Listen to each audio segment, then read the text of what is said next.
Last 30 days and अगर मैं एक तरफ फ्लाइंग बीस्ट, मुंबई का निखिल, ट्रैवलिंग देसी, गौरव चौधरी एंड इवन रिमोरा व्लॉग्स के व्यूज को रख दूं तो भी सौरभ जोशी व्लॉग्स के व्यूज इनके टोटल से भी काफी ज्यादा हैं। बट अगर मैं सौरभ के लास्ट 30 व्लॉग्स देखूं तो मुझे सिर्फ एक ऐसी वीडियो मिली जिसमें पीयूष नहीं है। इसके अलावा भी 30 में से काफी सारे ऐसे थंबनेल्स हैं जिनमें सिर्फ पीयूष है। तो क्या सच में सौरभ की ग्रोथ का रीजन सिर्फ पीयूष है? और अगर पीयूष व्लॉग्स में नहीं होता तो क्या सौरभ कभी ग्रो ही नहीं कर पाता? एंड आज की वीडियो का टॉपिक भी यही है, real reason of Saurabh Joshi vlogs insane growth.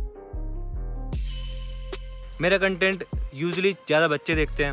तो जैसा कि तुमने सुना, सौरभ की ऑडियंस का एक काफी बड़ा हिस्सा चाइल्ड ऑडियंस है, बेसिकली बच्चे हैं। एंड अगर तुम्हारा कंटेंट इस ऑडियंस को पसंद आने लग जाता है, भाई व्यूज की कोई लिमिट नहीं है। और ये बात मैं कोई हवा में नहीं कह रहा हूँ। अगर तुम सोशल ब्लेड पर जाकर व्यूज के हिसाब से टॉप यूट्यूब चैनल्स देखते हो, भाई टॉप 10 में आधे तो किड्स चैनल ही हैं और उसके नीचे भी ऐसे चैनल्स भरे पड़े हैं। छोटू दादा जो कि अपनी इस वीडियो के लिए फेमस है, जिस पर व्यूज मिलियंस में नहीं बिलियन में है, 1.35 billion to be exact. And in views का भी एक काफी बड़ा रीजन चाइल्ड ऑडियंस ही है। बात क्या है, एक तो छोटे बच्चे वैसे यूट्यूब ज्यादा देखते हैं, दूसरा उनका व्यूइंग पैटर्न भी काफी अनोखा है। मुझे अभी भी याद है, अगर बचपन में मुझे कुछ पसंद आ जाता था यार, मैं पूरे दिन बस उसके बारे में ही गाते रहता था। तो ऐसे ही सौरभ की वीडियोस चाइल्ड ऑडियंस को पसंद आती हैं एंड ये एक काफी बड़ा रीजन है कि आजकल उसकी हर वीडियो पर 4 से 6 मिलियन व्यूज नॉर्मल हैं। पर एल ग्रो अवेलेबल ऑडियंस बड़ी होने से क्या होता है, ये बता वो सौरभ की वीडियोस ही क्यों देखते हैं, किसी और की क्यों नहीं देखते? It's simple, content and it's marketing.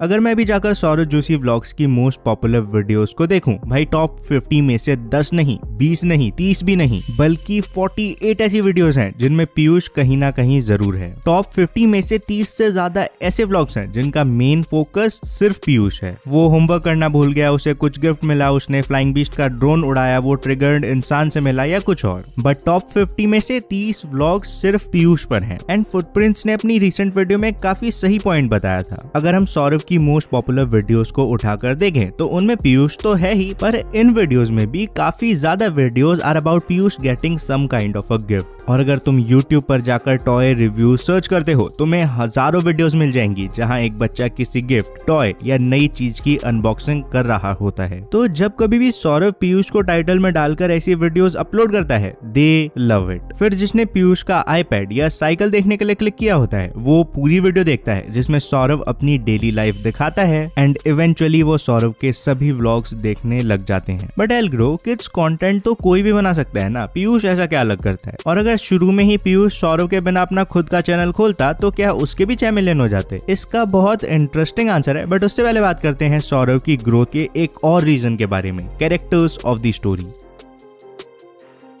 ये बात मैंने अपने दूसरे चैनल क्रिटिक पर इस वीडियो में ऑलरेडी बताई है कि कई सारे कैरेक्टर्स के होने के कई फायदे होते हैं। एग्जाम्पल के लिए एक बार सोच कर देखो, द कपिल शर्मा शो में बाकी कैरेक्टर्स ना होते, सिर्फ कपिल होता, या जैसे तारक मेहता का उल्टा चश्मा है, उसमें भी सभी कैरेक्टर्स ना होते, बस 1-2 ही कैरेक्टर होते। होता क्या है, सौरभ के व्लॉग्स में कई सारे कैरेक्टर्स हैं, पीयूष, साहिल, उसके मम्मी पापा, दोस्त and even Oreo for that matter. इसके चक्कर में 1 तुम चूज कर सकते हो तुम पर्सनली किससे ज्यादा रिलेट करते हो। तुम्हें पीयूष की हरकतें ज्यादा पसंद है या साहिल की, या मे बी दोनों की, हु नोस। और जैसे मूवी देखते टाइम होता है ना, अगर तुमने वो बिल्कुल ही नहीं देखी तो कोई दिक्कत ही नहीं है, बट उसको बीच में छोड़कर जाना कंपैरेटिवली मुश्किल हो जाता है। सिमिलरली तुम धीरे धीरे सौरभ की फैमिली में अपने आप को इन्वेस्ट करते जाते हो and once you invest into something you get hooked to it. Point 2 is, ज्यादा कैरेक्टर्स होने की वजह से जो कंटेंट का प्रेशर अकेले सौरभ को लेना पड़ता, वो लिटरली आधे से भी कम हो जाता है। पर कैसे? भाई सिंपल है, अगर वो अकेले होता तो वीडियो के 10 मिनट में हर टाइम सौरभ को ही रहना पड़ता एंड इससे एक तो उसको एफर्ट ज्यादा लगता, प्लस लोग भी जल्दी बोर हो जाते। बट ज्यादा कैरेक्टर्स होने की वजह से, मतलब 10 मिनट की वीडियो में 4-5 कैरेक्टर्स होने की वजह से टाइम डिवाइड और ये दोनों प्रॉब्लम्स सॉल्व हो जाती हैं। इसका एक तीसरा काफी तगड़ा फायदा है, अ लवली केओस। जब इतने कैरेक्टर्स होंगे तो उनके बीच में बातें, आर्ग्यूमेंट्स, फाइट्स, डिस्कशंस, ये सब तो होना ही है एंड इसी में लोग अपने आप को इन्वेस्ट करते जाते हैं। एक रीजन है ना, बिग बॉस में कई सारे कंटेस्टेंट होते हैं ताकि उनके इंटरेक्शन से कंटेंट निकल सके। एक व्लॉग में कैरेक्टर्स कितने इंपॉर्टेंट होते हैं इसका अंदाजा तुम इस बात से ही लगा सकते हो कि ट्रैवलिंग देसी, जो कि एक काफी बढ़िया व्लॉगर हैं, शुरू में उनके भाई को ऑडियंस नहीं जानती थी, फिर उनके भाई धीरे धीरे व्लॉग्स में आने लगे, लोग उनसे कनेक्ट करने लगे एंड आज की डेट में उनका खुद का एक चैनल है जिस पर व्यूज ऑलमोस्ट ट्रैवलिंग देसी जितने ही आ रहे हैं। तो तू क्या कह रहा है एल्ग्रो, सौरव को इतनी सक्सेस सिर्फ पीयूष और बाकी लोगों की वजह से मिली? वो नहीं होते तो उसका चैनल ग्रो नहीं होता क्या? बताता हूँ।